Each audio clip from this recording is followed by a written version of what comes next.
Hey, what's going on, everyone? This is Mike Colleen at MikeColleen.com. Hey, what's going on, everyone? This is Mike. Before I start the video, I want to give a quick shout out to Hawaii.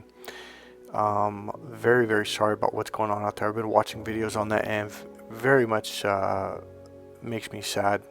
In fact, I cried a couple times just trying to record this 10-second bit right here. Okay, I'm gonna just get right through this. Okay, so my connection to the islands is very important to me. My father, when I was a kid, my mom kicked him out of the house before the divorce. When it was over, he flew out to Hawaii to to help train the staff in the Ken's House of Pancakes on Hilo, the city of Hilo on the Big Island. So when I was a little kid, my mom and dad, and I think they had actually already bought it before I was born, Ken's House of Pancakes in Vacaville. So they owned that and they ran that. And so I don't know exactly. I do know my dad was hired to go out there to train the staff because it was a brand new restaurant out there, and he went out there to help out to manage. So when I was a little kid, my dad eventually found us. My mother did got married really quick 6 months later after the divorce, and it was because the guy lived halfway across the country. And so back then you didn't have internet or anything like you do now. So when we got there, she actually changed our last name to his last name. So they had a really hard time finding us. It took him years. I think it was 2.5, 3 years with a detective's help to find us. And so eventually he did fly out, but my mom threatened him, said she was going to have him arrested if he didn't leave immediately, and he left. And it was a pretty one-sided show. But what I'm trying to share here is he would send me things. So essentially, I don't know if you know this, but when you go to Hawaii, you're not supposed to take anything from the island, the rocks, the lava, anything, unless you go to a kahuna and they give you their blessing. And I think they will essentially give an actual blessing on it, and then you're allowed to take it. So for my birthday and I think Christmas, and then maybe once or twice randomly a year, my dad would send me something, and it was always blessed by Uncle George Naope. He was the big kahuna. And back then in the 70s, the volcano on the Big Island had blown off, and the lava was coming down, and it was going straight for the city of Hilo. And pretty much everybody had written off the entire city of Hilo, saying like this, the lava's, because it was going straight down. It was a wall of lava, and all the news media, because we were watching it in California and all over the world. Actually, it was all over the world. It was like the whole city of Hilo was going to get wiped out. So this little man, 5'4", 125, 135 pounds, Uncle George Naope, the big kahuna, this is him right here. He went marching right up the hill, and he had stopped on a certain point on the hill, and you'd think, oh, it was probably where it went down at an angle. No, it was a flat part of the hill. He went up and he stopped, and I think if I remember right, he had a stick, and he just went up there and started chanting, and the lava is just slowly coming down, getting closer and closer, and he just did not stop. He just kept chanting and chanting and chanting, and I don't remember if it was 20 feet or 20 yards, but up ahead of him, the lava had basically didn't stop, but it started to split in a V, and it got wider and wider, and as it went down the hill, it went wider and wider, and it went completely on both sides and missed the city. But it did go over the highway, the road that went all the way around the island. If you've been to the Big Island, you know what I'm talking about. It did take out the road, but that's not a big deal at all. They just took, I don't know how many days or weeks, but to let the lava cool down, and then they just remade the roads is what they did. So that's essentially all they had to do. So every now and then my dad would send me a list. I believe, if I remember right, it was called these little tikis, and one of them had my name on it, and it was on a leather string or a chain or something I would hang around my neck, and I believe it was spelled M-I-K-I, Makai, which means Mike or Michael. And of course they were blessed by Uncle George, and at the time as a little kid I had no idea who this guy was or why he had to bless it, but I knew you weren't allowed to take anything off the island or send it without the blessing from the big kahuna.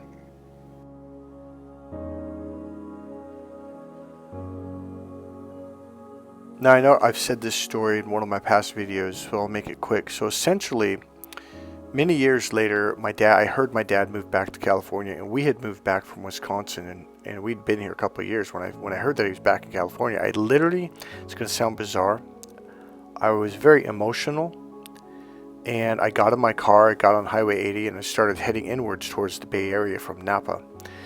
And on the way there, something's like, take this exit. So I took this exit. It was the Carquinez Bridge, and it circled all the way down to a big right circle all the way down underneath this big bridge by this sugar cane, the CNH big sign.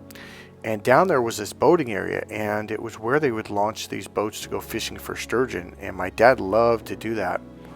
And I suddenly remembered that. Now, I'd never been here before. I'd never anything. I just know my dad loved to fish for sturgeon. I didn't know my dad went there. So I just went to this place, and I walked up, and I saw all these boats, and they had the name. One was Captain Mike, I think it was. Yeah, it was Captain Mike. And then they had these little mini stores. And as I walked in, I just walked right up to this old man and said, "Look, I'm looking for my dad." Now, I was about 19 years old when I did this, and I just walked right in. And I said, "Look, I know that you know my dad." Now, how I knew this, I have no idea. And he goes, "Nope, don't know who he is." And I'm like, "Look, I don't want anything. I miss my dad." So he was in denial. So I went home and I got a baseball bat and I went back. Not the same day, but another day. And I walked in with a baseball bat and I said, "Look, I'm not kidding. I want to see my dad. I miss my dad. I haven't seen him since I was a little kid." And I said, "I don't want anything. My mom doesn't want any money. It's nothing like." I just miss my dad. I want to meet my dad. I want to see my dad. That's all I want." And I gave him my phone number, etc., which I had done the time before. And sure enough, my dad calls up, and the first thing he says, "Michael," he goes, "don't go around threatening people with baseball bats." So I found my dad, and he lived in Mountain View, and he was running the Ken's House of Pancakes there. So Ken Pruitt was the owner, and so my dad was very close with Ken Pruitt and the daughter and all that stuff, so he was always connected. He either owned a restaurant or ran a restaurant at one point in time. So eventually, about a year later, maybe not that long, but I eventually moved in with my dad. It was essentially, I just wanted to get to know who the hell he was. So loved my dad. Dad's a funny guy, great guy, good-hearted man. Just the kindest person I think I've ever met. Reminds me of me, to be honest with you. And I remember one day, it was on the weekend, it was Saturday, I believe. In fact, I'm pretty sure it was a Saturday. We were in the kitchen, sitting at the little kitchen table up against the wall, and we were just randomly talking, and just out of the blue, he just leans forward, grabs me, looks me in the eyes. He said something, I don't remember, I said it better in the last video that I did this about, but he essentially said, he goes, "Michael, one day you're going to meet the big kahuna." And I almost started laughing because I thought he was joking around. And he goes, "No, Michael, I'm serious." He goes, "You're going to meet Uncle George. He's the big kahuna." And my dad's eyes changed. It was the weirdest thing in the world. And I was like, "Oh, what the hell?" Like, they kind of got dark. I was like, "Oh, what the hell is that?" And I forget what else he said, but he goes, "No," he goes, "Michael, you need to know this. You're going to meet this man someday." And I go, "What are you talking about? How? When?" He goes, "I don't know." He goes, "But you're going to meet this man. It's going to be a very important thing for you to do." So sure enough, I'd moved out. I lived there. It was like May 5th to May 5th, 1 year, and I moved back to Vacaville. And I just, I literally don't remember that conversation or forgot it, like whatever. And I think it was about 3 or 4, let me think, maybe 5 years later. I don't remember how, I don't know, maybe something like that, about 3 years later, is I got an opportunity to go to Hawaii and study NLP, Neuro-Linguistic Programming, Ericksonian Hypnosis, Timeline Therapy, and Huna, the Hawaiian Energy Healing, right? And as I said in the last video, is during the Huna training, or the introduction, Uncle George came in, and I remember Dr. Tad James announcing, "Oh, Uncle George this, that," and introduced us, and he walked in, and he walked right up to me. I mean, just kind of skipped the whole intro, walked past the front, went all the way around the side, because I was on the far back left, and he walks right up to me. He looks me in the eyes exactly the way my dad did. He leaned forward, and he says, "You have the strongest mana I have ever seen in my life." He goes, "You already know how to heal. You don't need to learn. All you need to do is remember how to open up, and then you can heal anybody." The funny thing is when I was talking to him, well, when he did that, I didn't make the connection with my dad and Uncle George. I didn't realize this was the same guy he was talking about, okay? And then during the training did make the connection. Here's the really, really cool thing. Uncle George invited me to lunch a couple times, and then after one of the trainings, he invited me and my roommate to go out to dinner with him and some of his family, his friends, and I'm trying to think what else. So it was a really cool experience being out there. So the funny thing is the first time I healed someone, I didn't do some kind of official technique, that I'd learned in Huna or Reiki or anything. It was just because it's such a weird thing because I don't know. I'm just gonna spit it out. I don't know a better way to say it. It's like I don't know. I had a really hard time believing in this stuff. I had a really hard time, and I think my entire life journey was ever since I was a little kid. In the past video, I said, when I went to church, they showed me a picture of Jesus and how Jesus was this healer and all this stuff. It's like, wow, I want to do that. So the first time I healed somebody was in my early 20s. It was a friend of my girlfriend's, and she was really in a desperate place and really scared, and it was just a pretty intense situation.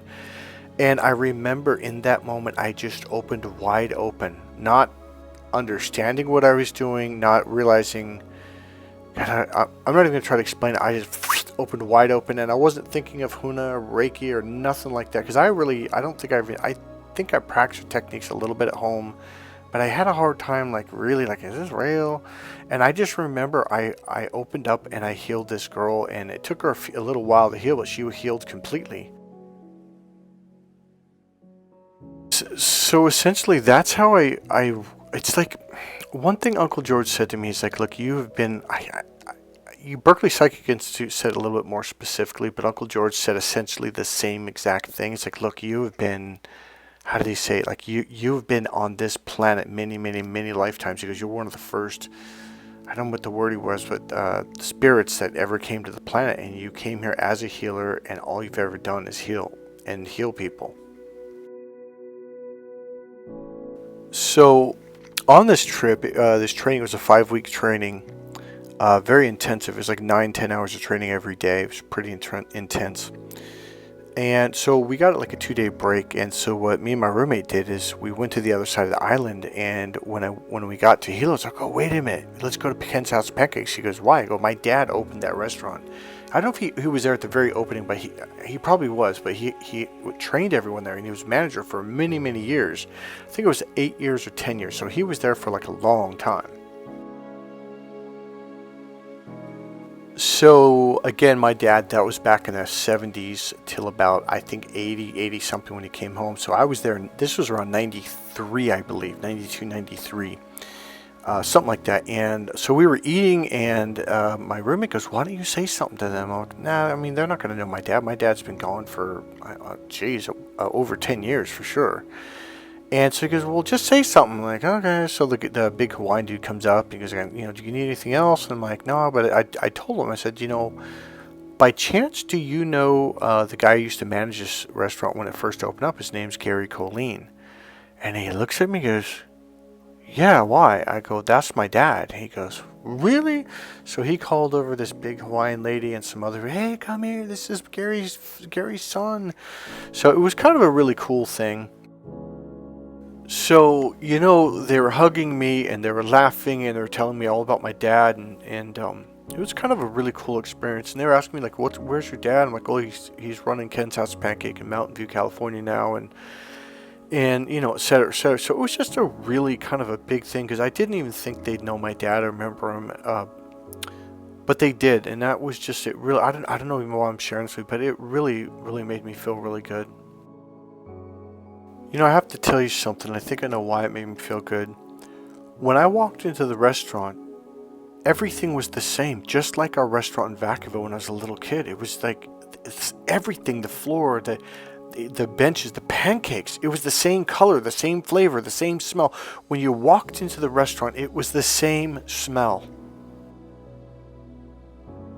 I mean, everything looked the same. I mean, look at this right here. This is exactly what it looked like. And I was like, even the paint on the windows, the size of the windows, it was like everything was the same. It just blew my mind. Even the coffee mug, and so it was just like I went back home for a short period of time. Let me tell you something. As I'm telling the story, I'm having a realization. When I moved in with my dad in Mountain View, California, all of this was meant to be. Even the church literally was 3 or 4 houses down on the corner on the other side of the street. I became an associate pastor there, and I got really close to the family and the pastor and his kids and all that stuff.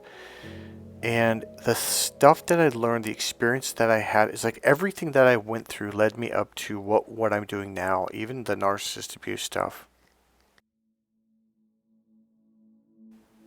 It's like when I went to Hawaii, my thing was I met Tony Robbins. I went to his seminars. And I'm like, I gotta do this, and this is what I want to do. And I remember Dr. Bob Bays at one of the trainings said, because I said, what college can I go to learn this? He goes, you can't. He goes, you're going to have to go to this trainings to get certified and, train and learn and develop. And I was kind of sad because to me it was all about college. So that's why I went to Hawaii, was to learn neuro-linguistic programming, because it was just blew my mind. Everything that I've learned and changed and everything, it was just amazing. So here I was thinking I was going to Hawaii to learn neuro-linguistic programming, and here's the thing, I didn't know this part, that they were going to introduce us to Huna, the Hawaiian energy healing. So I think they gave us like an 8-hour or 12-hour certification from that course on Huna, that is. And the thing about it is, but beyond a shadow of a doubt, the purpose for me to go to that training was to meet Uncle George. It was kind of like it was like a destiny. Like, this is like a pit stop, that like this is something that you have to do. And the reason why I say this is because I didn't even know who Uncle George was. Yeah, I remember my as I reflect back, but I don't even think I remembered after the entire training. I think it took me 6 months or a year, maybe 2 years later, to go, oh, wait a minute, that's the same guy my dad told me about in Mountain View. He said, you're going to meet this guy, this Uncle George, the big kahuna. I will tell you beyond a shadow of a doubt, it's like you made some agreements before you came into this life. And for me, one of the, like I said, pit stops, it was destined. It was destiny. It was something that I had to do. Like, I had to be there at this moment in time to meet this guy, the big kahuna, and spend time with him and talk to him and ask him questions and learn from him. So just to let you know how important he was on the island, everywhere we went, taxis didn't pay for nothing. Everything was covered. The restaurants didn't charge us a dime. It didn't matter where we went. Everything was covered, always. So here's my point or purpose in sharing, I guess, what I did is, there's going to be moments in your life that pop up out of nowhere. Like I didn't, okay, I think I already said this, but I didn't even know they were going to train us in Huna. I had no idea. I knew we were going to learn NLP and Ericksonian hypnosis. And they kind of mentioned timeline therapy, but I didn't care because I had no idea what that was. And the Huna part somehow flew under the radar for me. Maybe, I don't know, I don't remember knowing that was part of the training. And when we got there, they brought it up. I was like, oh, okay, cool. This sounds interesting. There's another part of this story I want to share with you. So I remember when I first flew out to Hawaii, I had a lot of anxiety, and I remember feeling something, and I didn't know what it was. There was this power, this force, this I don't know what to call it, but I've absolutely even mentioned it to my roommate. He's kind of looked at me like, "What are you talking about?" So I learned during the training about the goddess Pele and the fire goddess and all that stuff. I was like, oh, that makes a lot of sense. So I remember in the morning, it was super early in the morning. I think it was about 5 in the morning or 4:30 or something. I walked down to the beach from the hotel. And I remember opening my arms and just kind of, I think I closed my eyes, but my head was up, and I just kind of spoke to the goddess Pele, and I said, look, I'm not here to do anything bad or wrong. I go, I'm here for this training. I really want to learn from this training. I don't remember it word for word, but I essentially made peace with Pele, because I even said, God, I don't remember how I said this, But I do remember I went back to my hotel room and I slept like a baby. And I slept very well after that, actually. And everything fell into place. The training ended up working well. It just ended up being overall a really good experience. So be open to the experiences that life hands to you, because they're probably experiences that you made an agreement with before you came to this plane of existence. Essentially what I told Paley was, I'm a Christian, I believe in God, and it was like I felt like it was a conflict, and it wasn't at all. Like they don't need for you or want for you to change your religion or anything else at all. And so I basically made peace with her, and whatever I did, it worked out really well. So be open to the experiences in life, and remember, it's all about love. I don't know what you got out of this. You learned a little bit of my history and some personal life experiences of mine, and I think you're going to get something out of it, even if you're not conscious of it right now. I think it'll click with you down the road. Alright, God bless you guys. I'll see you in the next video. Remember, click subscribe if you haven't already. Click the like button, make a comment, and if you can, or if you want to, go ahead and make a donation. In fact, if you don't want to make a donation, don't do it. Only make a donation if you want to, and if you feel very comfortable doing it. There's a PayPal link right there below in the description box. Alright, God bless you guys. See you in the next video. Peace.